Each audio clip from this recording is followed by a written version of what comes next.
สวัสดีสบายดีพ่อแม่พี่น้องตอนนี้เขากำลังสิเอาคล้องไปพ่อใหญ่เนาะอีพ่อสบายดีพ่อจะไปแจกเนาะให้ละเบ้า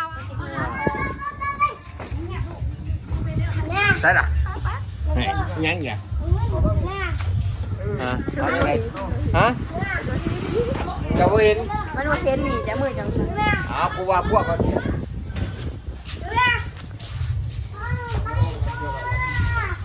มองนั่งเลยจี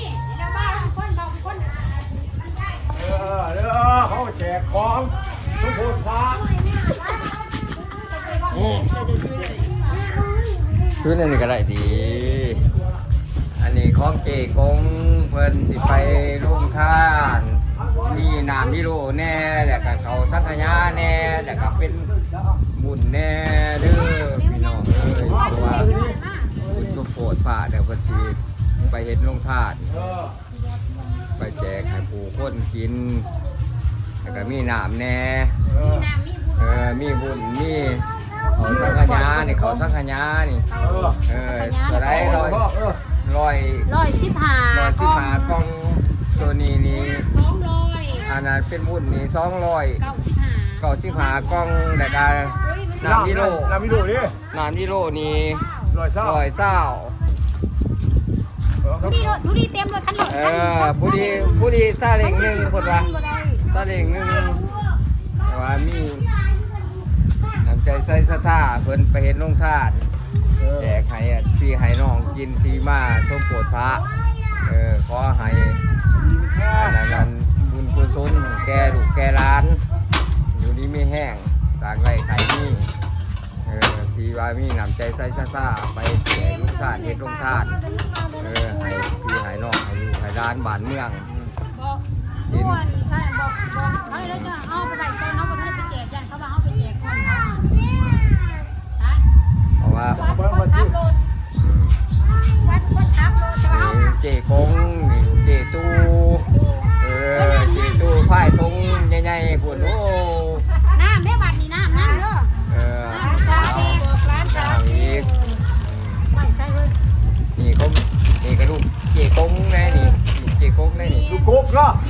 กุ๊กเจกงไงนี่จะไปนี่กับครอบครัวของลูกที่การโดดพ่อใหญ่เนาะพ่อนี่ทำอยู่คืนได้ไหมคืนได้เคยติพ่อกันอยู่ไปกันบ่ไปกันได้ป่ะไปพ่อท่องบ่ชูคือว่าผมว่าพานี่แหละอยากมาถ่ายแล้วสิเล่นนะเปล่าเพราะว่ามันตรงมันติ่มอันนี้บริณาปลอกนาประกงเนี่ยนี่เอาใส่ดิทำตัวนี้แหละเขาไม่จะขาดดีเขาอีกกำเนี่ยเกี่ยวกับนี่พระเจ้าลงมาวัดเนาะไปหอดวัดจังอันนั้นไม่เอาไปห่อไปใบวัดก็เขาจะคอยแจกเนาะคนก็อยากโต๊ะแน่จังหน่อยได้นี่เพราะว่าอากาศนี่ครับเย็นสบายย่ำแร่ข้อโซกใหม่เลยพี่น้องไปฝากเอาติดไว้ได้อยู่บนจอเลยว่าหันคืนก็ปล่อยจับเด้อมันเหี้ยใครเนี่ยไปเข้าลูกคอยเท่าไหร่กว่าเข้าลูกคอยไปวันไหนบ่เอาลูกเงินก็ได้ไปตู้ย่างไปน้ำกันถึงใช้ได้กูชั้นนี่เอาเถอะตู้ย่างคนต้องอดทำเงินกับบ้าง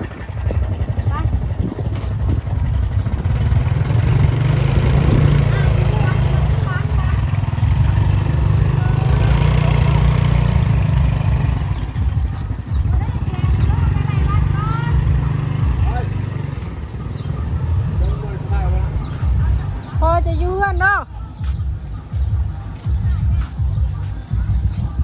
มาอยู่เพื่อนเนาะฮะ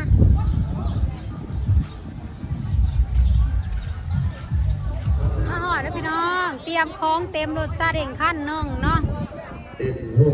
สู้ๆคนซอยผู้ซอยนั่งเยี่ยมอยู่ดิตาก้อนคนยังไงเยี่ยมบ้างไม่ได้ให้โคตรระยะอย่างสมมติบ้างโดยใจนี่เนาะครับเขากรรมน้ำนี่เขากรรมมันกระตาบาดเจ็บเขามาเอาแต่เขากรรมไปโคตรระยะไม่ว่าน้ำเข้ามาบึงแย่งหรือว่าดูแลทั้งด้านที่ว่าผู้ผ่านคนก็มีความที่ว่าเกิดไว้ไปมากเพื่อว่าแจกได้ให้ออกต้นหญ้าโยมผู้ที่ว่ามาใน กิจการสมโภช เพิ่นยังเพิ่นยังไปคุยเพราะว่าเพิ่นก็ยังสิไปประมวลบ้าในนี้มันสิเบิดหลายสำหรับแล้วสิ ทุก ไป ท่าน ประ โน่น มวล กำลังไหลเข้ามาแล้วก็ยังบอกได้ละพี่น้องเอ้ยเนี่ยได้เนี่ยได้การในมีคนกินนอกเป็นนอกคือว่าแสดงบุญคุณแสดงความคิดว่าคือเทิงเลยการมีความว่าเข้าใจกันทุกคนทุกไปเป็นจังหวะที่ได้รายการ ย่างไป พี่น้ บ อ อง ก เรา ทำไมแล้วบอกคุยมี30ตู้ มีความที่ว่าเข้าใจนั่น เอาลูกใหญ่น่ะบ่าวรถพาว อันนี้กะ รถเพิ่นเองสิข่าวแล้วพี่น้องเอ้ยสิพากันไปบวชบ่สุขุสุคนเด้อ ตายแล้วนี่คือกูเบื่อไปแล้วนี่ ผู้บ่าวพากันไปบวชเด้อมื้อนี้เป็นไปซอกค่ะเราเอาเข้า ไปใส่ ซอกซี โอ้ยผู้ใส่ชุดขาวคือจังมางามเนาะสบายในหูในตาไป กันทอดกับอันนี้แดงนี่แหละครั้งแรกในชีวิตเนี่ยสิว่าบุญข่อยมาฮอดเด้อพี่น้องบุญข่อยมาฮอดอากาศก็เย็นเนาะแล้วเบานี้เลยสิไต่ไผ่ได้บ่ได้ไต่เทียนได้บ่ได้มันดมไผ่เลยบ่ไหวเดี๋ยวมันแบบปะคือแบบปะคนมากทีมงานพี่น้องทีมงานสิเฮ้ยขอก่อนที่เฮ้ยแป๊บนึงทีมงานเขาขอนอนสิเตรียมแจกของโอ้ยจะเป็นยังหะจะอย่างนี้คนสนใจจะบอกเตรียมสิแจกแต่ว่าเพิ่นบอกว่าอย่าเผาแจกเขาเพิ่นว่าให้รอแจกรอบเลิกเพิ่นว่าเพราะว่ามันมีหลายเจ้าแจกแหละเนาะเขาก็รอ1 คันรถใส่ซาเด็งมาเต็มเลยพี่น้องเอ้ยแต่ว่าสินั่งอยู่นี่ใกล้แล้วนี่นั่งอยู่นี่เดี๋ยวสิไปบอกพี่น้องเขามาหามาบัวทุกคนค่ะน้องใช้คนมาหาสักครั้งไปนั่งอยู่นอกคุณแม่มาคนเตรียมหมูแดงคนที่เราบัวทุกคนเนาะไหนมาปล่อยซะนี่ไปกับเตรียมค้าเกียมสิบวชเนาะพี่น้องอยู่ในข้างล่างก็เต็มอยู่อันนี้อยู่ในสาราเนาะหัวแจกเนาะจะได้หูซึกดีบ่ไว้บ่หมูแดงสูได้เนาะเนี่ยหมักเนาะไปกระบวชครั้งแรกเลยพี่น้องทำวิทำอ๋องก่อนสิหน้าสดใสเนาะสิได้บวชเลยเนาะรู้สึกว่ามีความสุขเลยจะผู้เฒ่าผู้แก่เพิ่นอยู่ในนี่เก็บกับไม้กินนะบ่ไปเขาสิไปหานั่นก่อนค่ะไปหาสักค่ำก่อนตัวแม่ขาวอยากกินข้าวก่อนแม่ขาวบ่เคยบวชแม่ขาวบ่เคยบวชแม่ขาวก็เลยอยากเนาะแต่ตอนนี้เฮาสิไปหาข้าวกินก่อนสิบวชเนาะจังหน่อยเลิกมาเฮาสิหิวแต่ว่าข่อยบ่หิวหรอกข่อยหิวแต่กาแฟบ่ทันเลยพี่น้องไปสายอยู่ใช่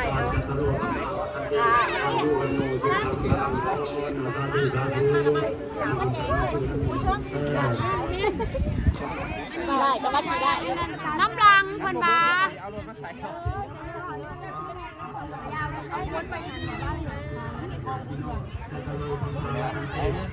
ขวดเคยเบ้าคนสิเบ้าบวกมูเจ้าหันบ่เอาบวกมาสิกินกับอีหยังเนาะสิมาเบ้าข่อยแล้วสิงูจะให้จะไม่ข่อยเตรียมบวกมันซื้อมาแต่ว่าใช่ล่ะอยู่ห้านนั่นอยู่นี่อยู่มองเปิดประตูกระปังกับมิดแม่นอันแดกโลดอยู่สั้นหนะอยู่สั้นบ่อยู่สั้นเพิ่นขายของหันเนี่ยตามสั้นหันเปิดเข้าไปปุ๊บนี่มันก็มีว่างนี่ก็สั้นเด้1 สั้น2 สั้นสั้นไปเก็บมาเบิดเด้อดื่มบวงพี่น้องดื่มบวงสิใส่ไม่ใส่เลยบ่คัดมากๆเข้าไป สาธุไฟคุณทำน้ำชูน้ำหนูน้ำหนุนเด้อน้ำหนูน้ำหนุนน้ำ พูดถึง30คนนี่แล้วกระเทียมเนี่ยนี่ได้3เดือนเท่าไหร่นี่อยู่ดีมีทุกสารลูกคุกคุณชาวคุณเมืองเด้ออาจจะเดินพ่อนจะเดินทุกข์จะเดินสุขพี่ข้ายุโกภาวะพี่วาธนาสีปัญจายิโนจัตตาลุขังอาตันติอายุวันโนสุขังพลังทอนกับพี่พ่อเพื่อนแม่ อันนี้ได้สั่น แม่เลี้ยงบ้านคนผ่าเนาะเราเป็นจ่าใส่ไปเรารวมบุญรวมไปเป็นแฟนกี่คนบุญน้ำชูน้ำหมูน้ำนนได้ไหมเลี้ยงเด้อบุญรักษาผ่าคุณความทุกข์ปกป้องตายใจดียังเป็นทุกข์อาจจะเดินพร้อมในท้องสีประการจัตโลธรรมนาตันติอายุวันโนสุขังบาลังพรสาธุสาธุ เท่าไหร่บาทนี่ ขึ้นข้าวหน่อยพักได้อีก บอกมีแต่คนมาตะคอยฮะ ขน้อยยองแย่งมาเนี่ยคือคักบ้านยัง เช้าน้อยเพิ่นว่าโอ้ย อันนี้ก็มีมาอีกแล้ว มีแต่มาหาเบามาหาย่องตะคอยแล้วเจ้ามาบ่มีเงินให้ กายใช้ข้าวกายเงินวันเสาร์นะบริจาคปัจจัยเสียทางรวมสุขภาพกัน100,000 กีบเป็น5ได้เอาคุณทำน้ำซูน้ำหนุ่มน้ำนนได้ยินแน่นอนเด้อคุณจะว่าเรียกว่าพระเจ้าเทวดาปกป้องเด้อให้ยืนยันเป็นชู้เนาะก็ดีเนาะอาจจะเลื่อนพ่อไปบวชต่อพี่น้องได้เด้อเนี่ยทั้งหมดอันเท่าไรทั้งหมดเนี่ยจังบุทาปัญญาจิโนจัตโตพระทันติอายุวันโนสุขังพลังทอนสาธุสาธุอันนี้ก็มีแม่ขวดเนาะทั้งแห่งกับบริจาคปัจจัยเสียทานมาอยู่บ้านนู้นกูถามมันจะดียังแหละบาแล้วบอกว่าให้ถ่าแจกตอนรอบเลิกอีกปัดบ่าไม่ข้าวเพิ่นสิได้กินน้ำเฮาบ่ได้ฮะ กินมืด บ่ ก็ได้กินแต่ว่าไม่ขาว แจกเลย ผักผ่อน ก็มีพักผ่อน เพราะว่าเขาว่า นี่มันยังเขากินได้เดี๋ยวนี้จะเอาไว้ การเนี่ยไอ้เจ้าเนี่ยบ่อย่าเผาแจ๊กระบายจังดีอย่างบ่า ก็จะบ้าเป็นมาตอนเลิกแม่ขาวกินบ่ได้ แม่นบ่ ได้ได้ เที่ยวกินเดี๋ยวนี้สั่นไม่เข้า ตอนก็ให้กินไปมาสองกล่อง บัดนี้เราเว้าว่าตอนเลิกมันสิบ่มีคนแจกบัดนี้บ่มีคนแจกแล้วก็ว่าให้ถ่าแจกตอนเลิกเฮาต้องเอาผ้ามาคลุมไว้อีสั่นเอ้า เพิ่นให้กินตอนนั้นแต่ เพิ่นก็เลยว่าเอาเล่นไม่ข้าวสิได้กินบ่ขอยเลยว่าเขาถามเพิ่นน่ะได้กินเพราะว่าเขาอยากแจกข่อยว่า แต่ละงานอย่างนี้เขาว่าแจกได้ผักผ่อนให้มากิน นี่แหละพ่อก็อยากรู้ ได้ยอดมาก แล้วเอาไว้ นี่ยังแต่แนวนี้นี่ อยากดูหางจากมันบุญมันสบายเนาะ บุญรถบักข้าวต้นรถข่อยบ้านสิแจกเพิ่นบ่จะพาแจกมาไว้ก่อนข่อยไปถามมันยาเดี๋ยวจะมี ได้ระบวงไม่มี แล้วว่าจะพาแจกแล้ว ไม่ ว่า ได้แจกลายนะ แจกหลายแนวพาแจกมาแบบตอนเด้ออย่ามันบ่มีตอนเด้อเขาพาคลุมใบจบ เอาไว้ มันร้ายล่ะบ้านพ่อเอาไปตอนเด็กเนี่ย เขาพา แจกอะไรคนมาไม่เข้ากินไม่ได้เสียวกินนี่พี่ บ่คอยยันไม่เขากินบ่ได้เฮาอยากให้ผู้เฒ่าผู้แก่กินเด้อบ่เฮาแจกนำเป็นบางส่วนบ่ให้แจกถ้าเฮาว่าไปแจกเขาอีกคำเป็นบางส่วนซะหรือว่าแจกบุญถาดนึงแล้วก็เก็บใบอีกบ่หรือว่าจังได๋ให้เฮาก็หมู่บ่ให้เฮาไว้เฮาก็อย่าไว้เนาะแล้วบ่าวก็บ่าวไป ของไปก็กินลายดิ มันหลายว่าเด็กน้อยเราก็ว่าเด็กน้อยกินถิ่มกินปลาน้ำเราก็เลยว่า วันอื่นก็ซื้อแล้วก็แจกเลยแล้ว คนแม่เนี่ยตู้ตามผู้ใหญ่เพิ่นเบาตามตู้นี่ตู้ใบแจก ไปก็กินลายแต่ก็ป้าไว้ตอนดึกนี่ เป็นหยังคือสารลงไปลงมาเซ่ไต่เซ่เฮ้ยยังลูก โอ้พระเจ้า ให้แจกอีเมทุ่นหัวถ่ายตอนเลิกลูกเด้อลูกร้านก็อยากแล้วแต่ว่ายันตอนเลิกยันแล้วบอกว่าตอนเลิกหันบ้านอื่นเขามาเมื่อเบิดอันนี้มันสิมีไม่บอกเพิ่นแจกใบซะเด้อ ทุกใบก็เนาะ นั่งแจกกันนั่งคนเด้อ ไปจะตำหูบางอันนี้ไปจะตำหูบ้านไหน เช้าเอ็มลูกมิตรดาเด้อพี่น้องก็ยัดไปเช้ามีหน่อยร้านสาวบ่สุขคนเด้อพี่น้องนี่เช้าจะมีน้อย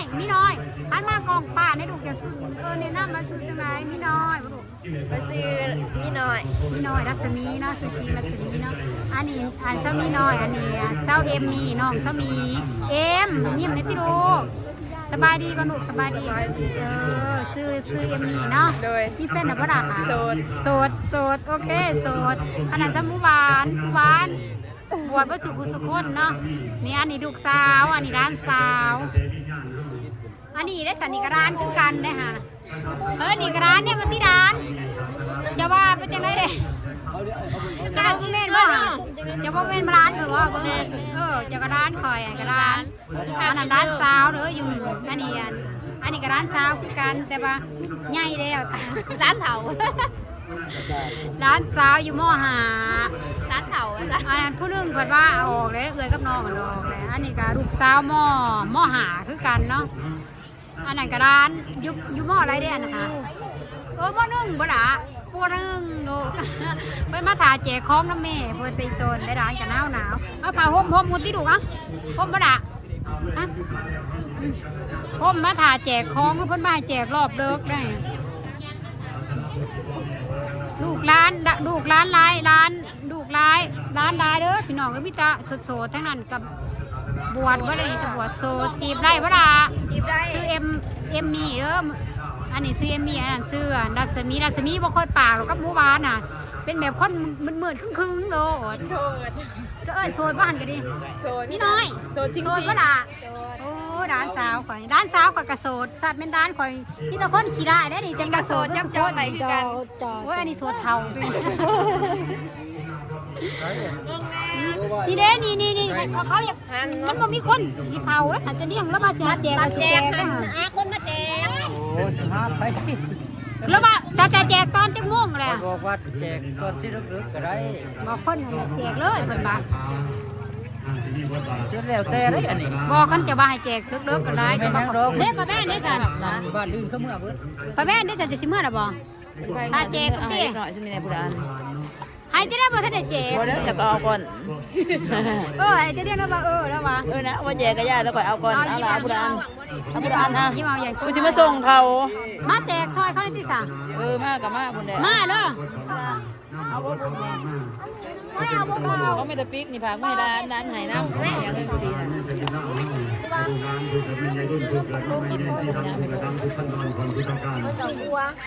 ไปได้ไหนไปด้านกูซ้ำไปป้าแม่นเมื่อแล้วพามานั่งเป็นมูตู้เป็นแจกค่ะไปไว้เด้ ต้นก็ผักคุณจะวันนี้ เพิ่นบอก ถ้า จั บ่ ง รอบหนึ่งต้นผัก7-8 โมง เพราะเขาสิปิดไป รถจะได้เขามือเอาบุญแดดแดด แม่นค่ะว่า ตอนเดินคุณเด้อตอนผักรอบหนึ่ง อันนี้ก็ขั้นภาคกันเด้ที่สม จากผักเลยถ้าออกมากิน นี่เด้ลูกสาวสาวบ่น่าสิไปดีพี่เล็กแม่สู้อีกปันเอาใจนั่งดีๆร้านสาวนี่สิอันโฆษณาร้านสาวนี่มีหันมาติดูงามกว่านี่มีแต่คนงามมีแต่บ่อยากหันน่ะมีแต่คนขี้ได้แล้วนี่ฮะจะมาโสดบ่สุคนนี่คันนั้นคันคนเขางามเขาก็มีแฟนเด้อพี่น้องเอ้ยโสดจีบได้โฆษณาร้านกับลูกสาวเนาะคันบ่จีบกันยังจีบบ่ทันได้หรอกยังเรียนอยู่ติผู้นั้นได้ออกเรียนเนี่ยฮะถ้ามาออกเฮ้ยแม่นแต่ว่ามีแต่ลูกกับหลานนี่เต็มอยู่มีแต่ผู้หญิง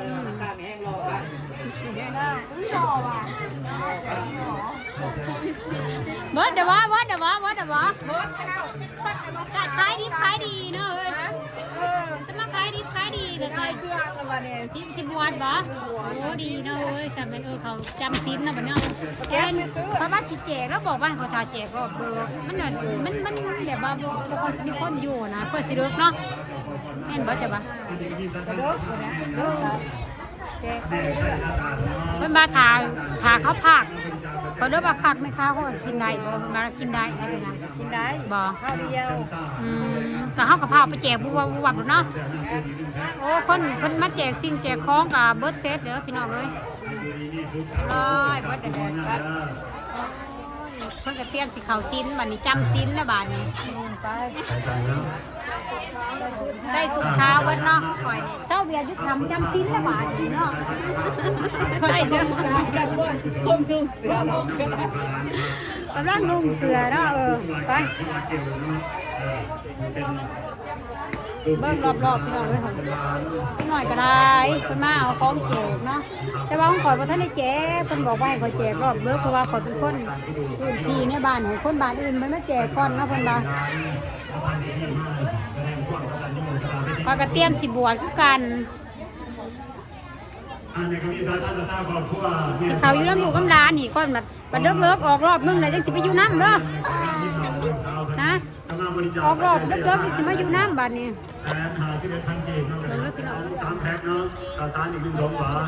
ไอ้แม่มือข้าวว่าเขามีเมื่อพักผ่อนต้นไร่ตูมันก็โตมากเท่านี้มากไม่ได้นะจะได้กระมาเลยจะได้กระมาแจกของเขานั่งคนก็ท่านในเขาเลี้ยงกระดำมีได้เฮ้ยกระดำแล้วเห็นยังข้ามหากระดำก็กระดำเบิร์กก็จะถามหาเจ้าสีผ้าไปใส่ตาเข้าให้ตาแจกรอบเลิกตาแจกซอย โอเคเพราะว่าคอยแจกซอยอันบักซุกเบิดเลยเด้ บ่แจกเพราะว่ามันสิบ่มีคนแจกคนสิขาวบวช จังพง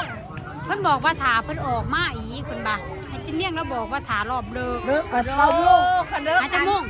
8 9 โมง9 โมง เพิ่นพากรอบ 9 โมง เพิ่นพากรอบ 10 โมงเพิ่นพาก เขาก็แจกวับ คันเลิกคัน 9 โมง 8 โมง 9 โมง โอ้8 โมง 9 โมงโอเค8 โมง 9 โมงกัน8 โมง 9 โมงหันได้คันมือวะตอนดึกโอ้ย ทุ่มนึง2 อยู่ ทุ่ม รอดบ่ได้นะมันยังหลายคนอยู่ดอกน้ำซอยดอก โอ้ตอนเลิกกันบ่ ดอกเลิกกันบ้านเขายังหลายอยู่ดอก โอเคเพราะว่าถ้าตู้เพิ่นว่าไผสิมานั่งน้ำเพิ่นตาย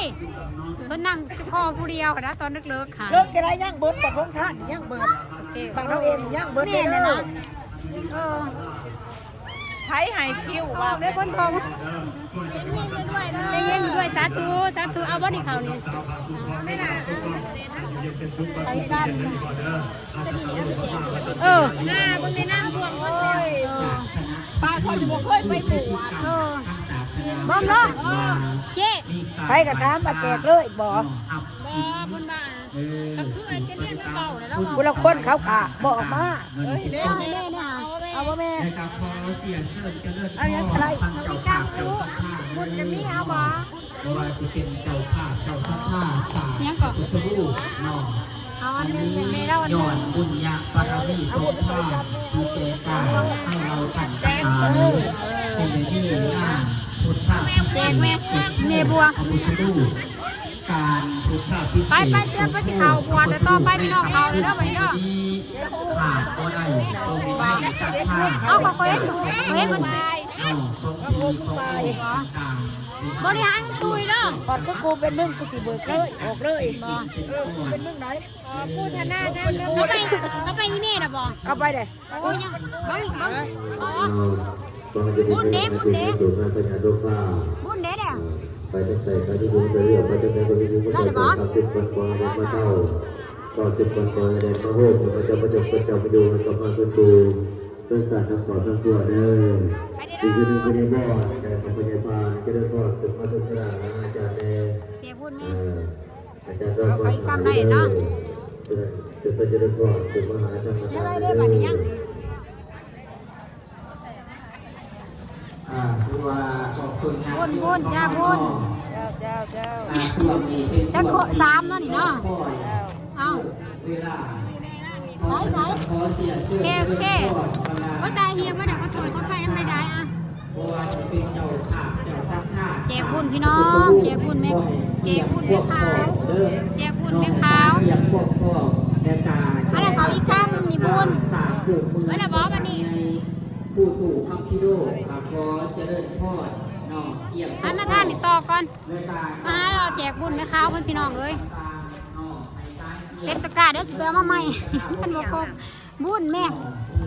อ่ะบุญแม่เขาอีกำน้ำอึบเจ๊เอายายกันผู้นึงไหนเขาอีกำผู้นึงไหนบุญแต่ว่าบุญยั่งอยู่อะเอามันมาเต็มตะกร้าเลยก็เลยแบบจะเอามาใหม่อ่ะได้แล้วว่าบวงครบแล้วบ้างเนี่ย เขาอีกกันเบิก ได้พ่อว่าบวงครบแล้วบ้าง เอาบุญแต่ได้นั่งไม่แน่ เอาบุญบ่เดี๋ยวจะแปลก่อน มีพวกพระรบนกนอกเป็นประจำ นั่งห่างๆกันเนี่ย ไป ต่อพี่น้องเอ้ยเพื่อจะได้บุญแปลบุญมาต่อวัดตะกร้าหนึ่งแล้ว นอกอากาศทางที่ว่าในเที่ยงนอก ลูกหลานคอย พี่น้องเบิ้งลูกหลานคอยคือว่าแจกของเนี่ยฮะ คือประเด็นของคุณธรรมในมหา เอาบุญใส่เนี่ยกูตัวเอาบุญใส่เนี่ย ถึงเป็นวาเนี่ยทานในเฮาได้รับสังขาร พ่อวัดเดี๋ยวล้านหนึ่งเหรอ มันสิยากบ่เฮ็ด ไว้กรรมจะมี ใน กิน หน้าอัตมาเป็นกลุ่มซิปกลุ่มค้า เอาแจกได้โดดแจกได้โดด จำนวนของประธานใหญ่อะไรก็เป็นปฏิบัติตาม มาจะไปจากข้างแจกแค่เอาใส่กูเต็มเลย นอกอดีตวัดนากรรมติการ เขาวัดเขาอย่าง เขาอีสานวัดยาทานไง เรียนได้บอกเขากรรมนี่เขากรรมเต็มอยู่ พ่นแก้วเรื่องเป็นของเดิมนอแต่ว่าในมหาไม่เรียนปีศาจเขาพูด คนแจกใส่เต็มเลยเดี๋ยวไปแจกไม่ขาวคน เขาพูดแต่เป็นยูนิคอร์นวงเวียนกันวัดผ่าตัวเอง เอาเก็บใส่ฉัน เอากุ๊บว่าเอาเขาให้เพิ่นเนี่ย ฮะมา อาตมาเองนอพระอาจารย์ต่อพ่อให้มาสิไปวัดส่งมาเมื่อ ในน้ำที่ว่าได้ศึกษาปกปู่จากจากทางในมหาพิสวรรค์ แจกต่อพี่น้อง ตามเจตนาของประธานในให้ได้เสริมสรองบุตรเหมือนประธานใหญ่เป็นห้อยบ่เป็นหางเป็นไม่อีกเพื่อสองเพื่อสามเพื่อเป็นไหนจึงได้สำเร็จไม่ออกปัจจุบันนี้หินที่ว่าเป็นหูแค่ทานในคู่ตู่เนี่ยนั่นอยู่วันนั้นเพื่อนไม่สร้างที่ยัง เอาไปท่านนั่นเด้ค่ะ จอม ทางต่อยืนต่อเนี่ย ประเทศจอมเทศนนท์พอปากเซ่เขาไหนแต่ที่ว่าเราเป็นหูเป็นหัวเราเป็นหนาเป็นตาเนี่ยทานในคู่ตู่จนในเฮ็ดไม่สุดดี เอาย่าจะได้ย่า ที่มาเป็นหูเป็นห้อยเป็นมองเป็นห้อยเป็นมาแมวเนี่ยทานในคู่ตู่ไซย่าเป็นว่าเนี่ยทานในคู่ตู่เข้าพิโรหัวเด็กในสายเนี่ย แจกระบอกแจกระบอกแจกครบระบอก อยู่หัวเพิ่นที่ว่าอยู่ศีรษะของเพิ่นจะเป็น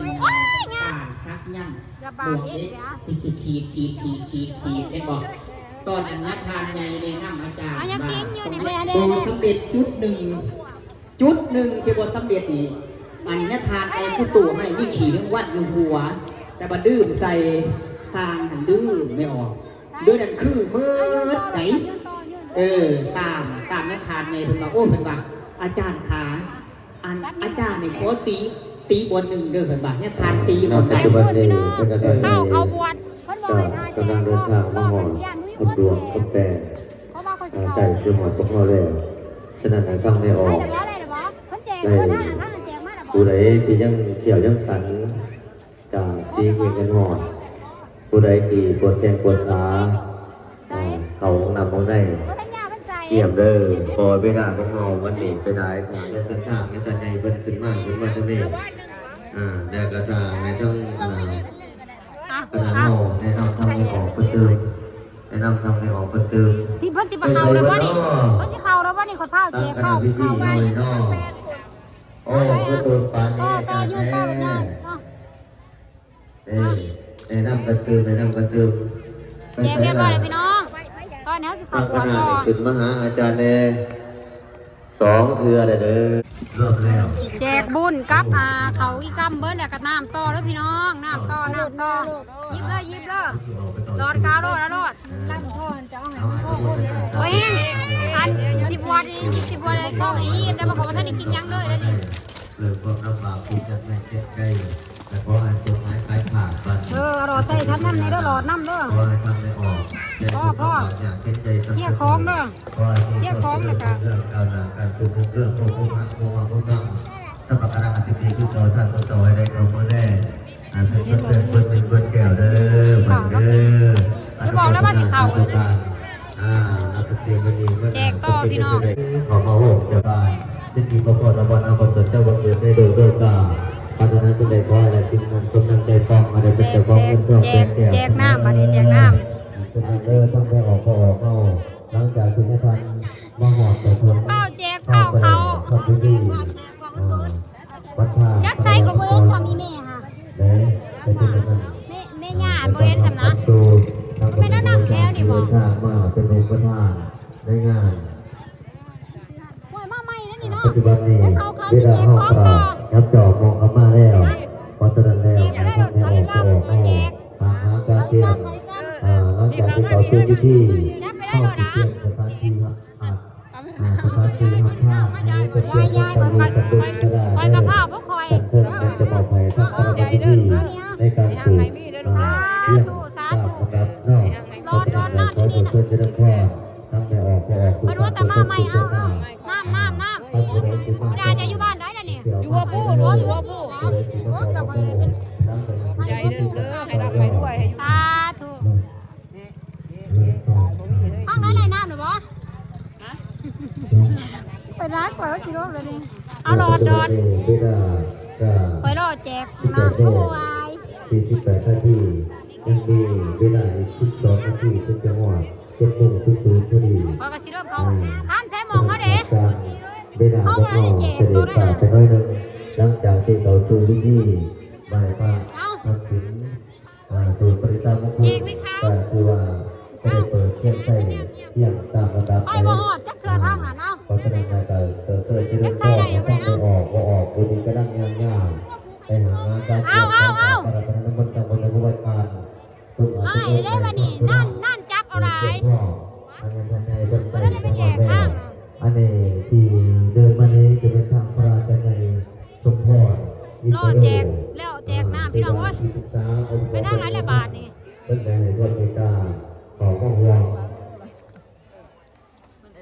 านประกอบพระพุทธรูประบุเงินของพระราชในที่ดูพระพุทธรูป น้ำรอจักอยู่ไสซ้ำ แต่เป็นวงที่เข้าวัฒนธรรมภาพแล้วก็ธรรมภาพและการที่สอบเป็นนักศึกษาอยู่แปลงวัฒนเป็นการดูภายใต้การปกครองของพระราชาสมพรอินทรูก็คือองค์วิญญาณของมันอันนี้เป็นเกียรติสมบัติคนในพระวจนะที่ตรงนั้น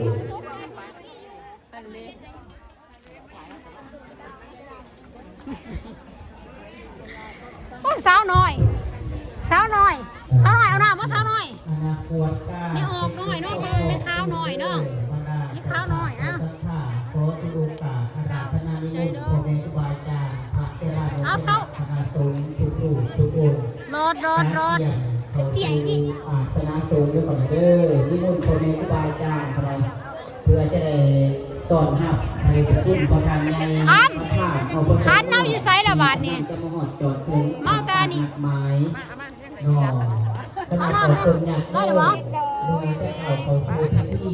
จะมาตั้งหาคณะสงฆ์ตั้งหาองค์การจัดตั้งพ่อแม่เฒ่าแก่